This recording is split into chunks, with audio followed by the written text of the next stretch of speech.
I uncovered my husband's secret files revealing financial blackmail, emotional affairs, and staged accidents. After confronting him and gathering evidence, I anonymously tipped off the authorities.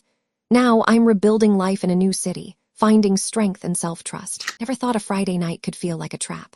My name is Emma Reynolds. I'm 32 and I live in Portland, Oregon. I sank into the couch with a glass of Merlot, just enough to unwind after a long week, while Mark, my husband of 8 years, closed the living room door behind him and disappeared into his home office. The soft hum of his computer fan drifted through the thin walls. Bored and curious, I reached for his laptop, left unlocked on the coffee table. His desktop was tidy. A projects folder sat front and center, neatly organized. But beside it was another folder I'd never seen before, Private Archive. My heart sped up. I clicked it. At first, it was all work memos and dry spreadsheets, nothing out of the ordinary. Then the files got darker. The first thing I saw was a PDF titled Personal Notes, full of cryptic bullet points and dates. Next came images. Mark at a black tie gala I hadn't known about, smiling alongside strangers with glassy expressions. I frowned. Who were these people? Questions formed in my mind, but I kept scrolling. The room felt colder, like I'd opened a door I wasn't supposed to. My hand hovered over a file named Financial Blackmail in bold caps. I clicked it and froze. Inside were bank statements with transfers marked confidential, emails from an anonymous sender demanding sums I couldn't even pronounce, draft letters from a lawyer threatening irreversible consequences if payment wasn't received. My pulse thundered in my ears. I double-clicked a photo of Mark huddled with two men in shadowed corners of what looked like a warehouse. One of them held an envelope thick with cash. My breath caught in my throat. Beneath the images was another file. Evidence 2023. I resisted, but I clicked. Every new document chipped away at the man I thought I knew. Was my marriage built on lies? My hand trembled so badly I spilled a bead of wine onto the rug. Looked like a dark stain spreading, just like the doubts racing through me. I stared at the laptop screen, sweat prickling at my temples. A slow, hollow dread settled over me. Then I saw it. A single line in that financial blackmail document, underlined twice. Failure to comply results in public disclosure. My chest tightened. I snapped the laptop shut, the screen's glow vanishing instantly, plunging the room into shadows. My wine glass trembled in my hand. He was in his office, oblivious. But I wasn't. And now I couldn't unsee what I'd found. I thought I could outrun the hollow pounding in my chest, but the second I reopened that folder, fear took over. The screen blinked to life, and I clicked financial blackmail again, as if confronting it would make it vanish. Instead, a flood of PDFs and image files spilled out. I opened the first PDF. Bank statements with transfers labeled hush payment and confidential settlement. Each line showed 5- and 6-figure sums, money I'd never imagined Mark could afford on his modest salary. My breath hitched. Next, I opened an email thread. Formal, clipped messages from anonymous client, demanding deadlines and amounts. Mark's replies, polite but terse. Understood, funds will be arranged. No apologies, no explanations. My fingers hovered over the trackpad, unable to scroll fast enough. I clicked into images 2022. There he was, smiling in a tuxedo at a gala in Manhattan. I'd never known he traveled for work. The photo was glossy, taken by a professional. A glint of recognition, that boutique hotel in Soho where I'd once dreamed we'd vacation. In another image, he leaned into a stranger's ear in a darkened hallway, lips close, whispering secrets I couldn't hear. Their faces were blurred, but the betrayal felt clear. My hands trembled as I loaded the next file. Draft legal notice. The document read like a threat. Victim A's demands are non-negotiable. Payment must be made by April 15, 2023 or exposure ensues. Who was Victim A? A former colleague, a friend? My mind whirled. My pulse pounded in my ears, the room felt tight, the air thick. I didn't know which click would reveal the worst. I hesitated, but curiosity forced my hand. A new folder sat beside the rest, emotional affairs. My stomach twisted. I opened it. Inside were screenshots of late-night texts marked personal. Messages like, I can't stop thinking about you. Meet me tonight, from someone named R. Dates matched business trips I thought were canceled. Then came selfies. Mark in a hotel room mirror, phone in hand, tousled hair and a lump in my throat. His eyes looked different, secretive, excited. I felt sick. All at once, the life I'd built felt like a house of cards. Everything he'd said, our quiet Friday nights, the lunch he brought to my office, the way he kissed me before bed, seemed like a performance. Laptop fan word, a mechanical reminder of the world I'd just broken. I slammed the lid shut, but the images slapped against my closed eyes. What had I done? I dropped the laptop onto the couch cushion, my heart racing as if trying to escape my chest. My mind replayed every moment, his half-truths, late returns, evasive smiles. The blissful facade of our marriage cracked like glass underfoot. Alone in the dim living room, I realized I was standing on the edge of something I couldn't ignore, and I had no idea what I'd find if I dared to look closer. I couldn't breathe. The hallway light was too bright, too harsh, and my phone trembled in my hand as I stepped toward his closed door. "Mark," I hissed, voice raw. He swung the door open, eyes widening. "What is this?" I thrust the screen at him, emails demanding hush money, bank transfers marked confidential, and late-night selfies in anonymous hotel rooms. "Explain," I said, voice tight as wire. His face flickered. Surprise, then anger. "You had no right," he snapped, arms crossing. "How did you even get in my files?" I pressed on, every word fueled by weeks of sleepless nights. Right, you think I'm spying and you're not. You think I'd believe those weekend trips were just work." He looked away, jaw clenched. "Those were complicated." "Complicated?" My chest heaved. "You made me complicit in lies. You blackmailed someone, talked in shadows with strangers, and you slept next to me every night." He ran a hand through his hair, exhaling sharply. "I never wanted to drag you into it. I thought I could fix things before you ever found out." My fingers curled around the phone. "Fix things? You mean pay people off, gamble with our lives?" He shook his head, voice low. "It wasn't like that. You don't understand the pressure. They had something on me. I thought I could protect us by handling it alone." "Protect us?" I laughed without humor. "Protection doesn't come wrapped in secrets and lies." Opened his mouth, closed it, then spoke quietly. "I'm sorry, I cut him off. "Sorry doesn't undo every lie, every stolen smile. You built this cage around us and I walked into it blind." The walls felt like they were closing in. I saw his guilt etched on his face, but it didn't soften my anger. My world had shattered piece by piece. First the blackmail folder, then the hotel photos, now this confrontation. He took a step forward. "Emma, please." "Don't," I whispered. "I can't do this." My voice cracked. The weight of his betrayal pressed down, and I realized how little trust I had left. He looked hurt, confused, regret pooling in his eyes. "I thought you'd understand." "Understand?" I shook my head, tears stinging. "I don't know who you are anymore." He reached out, but I backed away. The hallway felt impossibly long. Behind him, the glow from his office seeped out. Ahead, the bathroom light flickered. Neither path led back to the life we had. Mark's shoulders slumped. He closed his eyes, then opened them, resigned. "I never meant to hurt you." I swallowed, voice hollow. "But you did." He turned and walked back into his office. The bedroom door closed with a crack that echoed in my chest. Silence swallowed the house, broken only by my own rapid heartbeat. I stood alone in the hallway, phone still clutched in my hand, wondering if I'd ever find the pieces of myself again. I woke before sunrise, the house too quiet, too expectant. I found the laptop still awake on the couch, its faint glow a lure I couldn't resist. My hands were steady now, fueled by a fierce need for answers. I opened the private archive folder, heart-hammering. First order of business, make a hidden copy. I dragged the entire archive onto an encrypted drive I'd borrowed from work, labeling it backup study. No accidental deletions, no chance of Mark catching me mid-investigation. With the copy safely tucked away, I dove back into the originals, sorted files by date. Emails, bank statements, photos. A timeline began to take shape. In March 2023, an email mentioned a shipment delay, but the bank transfer that same day lined up with a gala in Manhattan.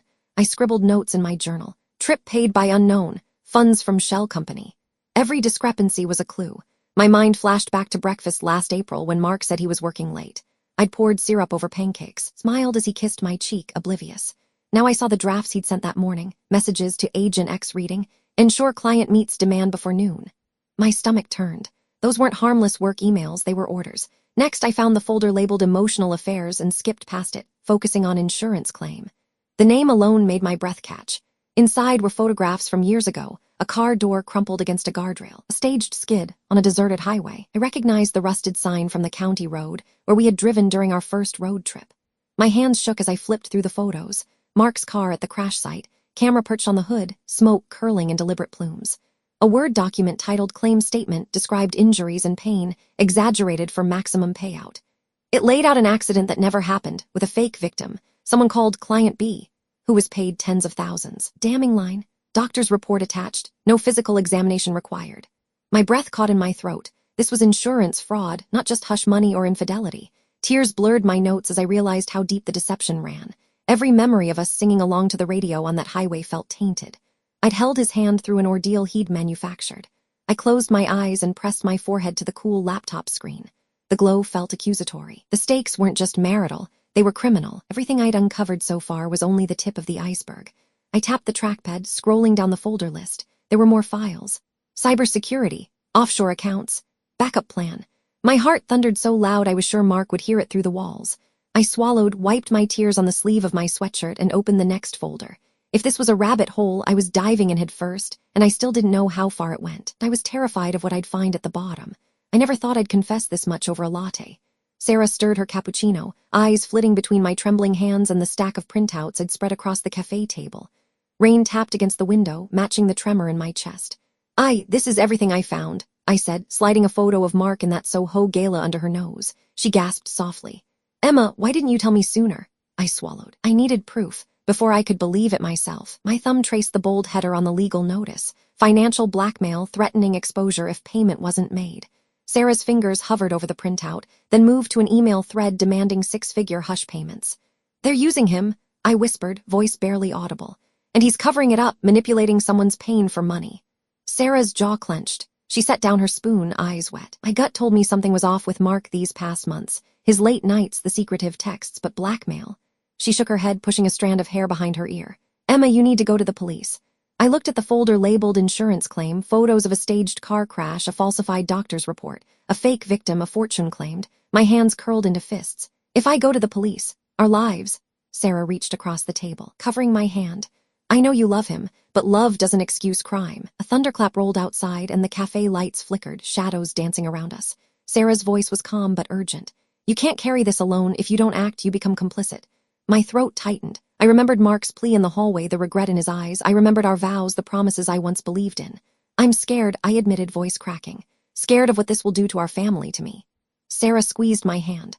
"I'll be with you, every step." I nodded, tears blurring the documents. "I need time to think." She stood, pulling me into a hug. "Whatever you choose, you're not alone." Rain streaked down the window as I gathered the papers, email printouts, bank statements, hotel photos. My heart pounded, each beat echoing the thunder outside. On the drive home, I replayed Mark's apologies, his whispered promises to protect me. His face haunted me in the rearview mirror. City lights blurred through rain-splattered glass, mirroring the confusion in my mind. At the time I pulled into the driveway, the storm had passed, leaving the streets slick and empty. I sat for a moment, gripping the steering wheel, the weight of Sarah's words settling in my chest. I stepped out, rain-cooled air filling my lungs. The house loomed behind me, windows dark, secrets inside. In my pocket, my phone buzzed, Mark's name lighting up the screen. I squared my shoulders and walked to the front door, clutching the phone like a lifeline. I pushed the key in. I knew that what I did next would change everything. The cursor blinked like a heartbeat I could barely feel. I sat at the kitchen table, my fingers hovering over the mouse. The laptop screen glowed with the draft tip to the authorities, anonymous, detailed, impossible to ignore. My hand shook so badly I almost spilled my tea. I remembered our wedding vows, the way we promised to protect each other, love each other in sickness and in health, in good times and bad. But this wasn't protection. This was betrayal etched in every file I'd uncovered. The silence was thick, broken only by the hum of the refrigerator and the steady blink of that cursor. I closed my eyes, picturing Mark's face, his apologies, the regret in his voice, the fear that had driven him deep into secrets. Love warred with justice in my chest. A soft footstep on the tile made me start. I pressed confirm without thinking, and the email whooshed into the void. My breath caught. I opened my eyes to see Mark in the doorway, his face pale in the overhead light. He froze, taking in the open laptop and the sent mail confirmation. "Emma." His voice was a question, a plea, a warning. My chair scraped as I stood. "I'm done hiding your lies." He closed the distance between us in 2 strides. "What have you done?" Panic flickered in his eyes. I turned the screen toward him. "It's gone. They have everything." He reached out, trembling. "No, you can't, please. I can fix this. Pay them, I'll..." "You already tried," I cut in, voice low and cold. "You thought I'd protect you again, sweep it all under the rug." He shook his head, sweat beading on his brow. "I deserved help, Emma. I was trapped. They threatened you." I laughed, a harsh sound that bounced off the cabinets. Too late for that. My stomach churned. "I can't be part of your crimes." He sank onto the counter, eyes filling with tears.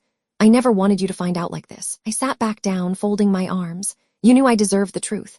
Behind him, the kitchen clock ticked loudly, each second a drumbeat of consequence. I felt it in my bones. Nothing could undo this moment. He swallowed. "If you go through with this, our life is over."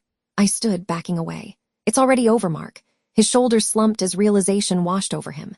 "Emma, don't," I whispered. My throat tightened as I gripped the edge of the table. "Save your pleas, for someone who still believes in you." His gaze followed mine to the screen, still showing the sent notification and the address of the tip line. The soft click of my mouse earlier had set everything in motion. He closed his eyes, body trembling. "I'm sorry." I turned away, voice barely audible. "Sorry isn't enough." He exhaled a ragged breath. "What now?" I paused at the doorway, looking back one last time. "Now you face the consequences." The front door closed behind me with a hollow finality, leaving Mark alone with the laptop's glow and the echo of my footsteps down the hall. I woke to flashing blue lights painting the living room walls in staccato bursts. I watched through the peephole as officers moved methodically inside, clipboards in hand. Mark stood on the front porch, hands cuffed behind him, eyes hollow. He didn't look at me. I pressed my forehead against the door, heart like a stone. The neighborhood was stirred. From behind frosted curtains, faces peered out, whispers drifted through the cool pre-dawn air. Did you hear what he did? I always wondered why they never had kids. I held my breath, feeling every gaze like a blade. An officer knocked gently. Mrs. Reynolds? I nodded, voice gone. He stepped aside to let 2 more officers through, their shoes silent on the hardwood. They moved toward the office door, rifles of paperwork under their arms. My mind felt hollow as they rifled through Mark's files. The very folder that had shattered my world, now evidence in someone else's custody. Outside, the TV news van rolled in, its satellite dish unfolding like a silent warning. Through the window, I caught the anchor's voice. Arrest made in high-profile domestic fraud case. The words blurred, echoing in my chest. Mark's face appeared on the small screen, grainy and haunted. My pulse stuttered. I retreated down the hallway, each step a mile. In the bedroom, I picked up the suitcase I'd hastily packed the night before. Clothes, a few photographs of better times, the journal where I'd scrawled dreams of a future that now felt impossible. I zipped it closed with trembling fingers. On the kitchen counter, I left a letter in neat handwriting. Mark, I need time away to find myself again, to remember who I am without you. I'm so tired of lies. I hope you find the help you need. Goodbye, Emma. I folded it once, sliding it under his favorite coffee mug. The weight in my chest tightened as I glanced back at the empty house. The walls held our laughter, our arguments, our secrets. I didn't belong here anymore. Stepping into the hallway, I glanced once more at the front door's brass knob. My reflection stared back, eyes red-rimmed, hair tangled, suitcases packed. I looked like a stranger. I locked the door behind me and slipped the key into my coat pocket. The morning air was crisp, carrying the scent of rain on asphalt. Inhaled, letting it fill the hollow space inside me. As I walked away, the police lights dimmed behind me, and the house receded into the fog of memory. My suitcase thumped lightly against my leg. I didn't look back, but I carried every piece of that broken life with me, and somewhere between the sirens and the dawn, I wondered if the person I'd become could ever be whole again. I turned the corner and disappeared into the morning mist, and I knew that exile felt like freedom. I still waked to the echo of that pre-dawn siren, but now it's softened by thicker walls and new locks. My new apartment is small, studio above a bakery on Southeast Division Street, windows overlooking a courtyard where flowers thrive despite the concrete. I'm 32, alone, and terrified that someday those flowers will wilt, too. But this morning I make coffee in a chipped mug and feel something I haven't felt in months, quiet hope. Therapy is on Tuesdays. In a circle of strangers who have weathered their own betrayals, I speak in clipped sentences, voice trembling. I didn't know how to betray my own heart. They nod, understanding in their eyes. A woman named Clara says, "Trust yourself again before anyone else." I carry that phrase home like a sacred talisman. On Thursdays, I log into a support group chat called Broken and Rebuilt. The messages ping, victories over sleepless nights, the panic when an email arrives, reminders that healing isn't linear. I type, "Today I cooked dinner without crying." One heart emoji follows and I actually smile. Every evening I open my journal, my battered blue notebook, and write lines of possibility. I will learn French. I will bike the Willamette River Trail. I will trust that love can be kind. My pen hovers at the next blank page and I pause, breath catching. I'm learning that blank spaces can hold promise. Last week, Sarah visited. When she knocked and stepped into my living room, she stayed silent for a moment, taking it all in. The simple canvas print of a willow tree, the stack of self-help books, the ashtray full of unlit cigarettes by the window. She sat on the futon and exhaled. "You've created a space that's just yours." I laughed, a soft sound. "It still feels foreign." She reached out, smoothing my hair. Every safe place does at first. On Saturday, I biked through the fog to a community market. I bought tomatoes, bread, and a small pot of basil. Back in my kitchen, I arranged them on the counter, closing my eyes as sunshine broke through the clouds. I whispered, "I choose this life," and for the first time I believed it. Late at night, when the streets are quiet and my apartment hums with silence, I feel the old ache, the betrayal, the fear, the cold shock of isolation. But then I remember Clara's words, "Trust yourself again." I let my fingers brush the notebook on my bedside table and close my eyes. Stray text from Sarah pings, "Coffee tomorrow, I'm proud of you." I type back, "Yes, thank you for everything." I set the phone aside and look out at the city lights, pulsing, unwavering. They remind me that life goes on even when yours seem to shatter. The hidden folder that once consumed me now lies locked in a drive I'll never open again. Its secrets powered my downfall, but they can't define my future. I press my forehead to the window, breathing in the night air. Tomorrow I'll start applying for that French class. And maybe one day I'll trust someone enough to let them in. But for now, I'm learning to trust myself, and that, I realize, is the bravest beginning of all. I close my eyes, ready for what comes next.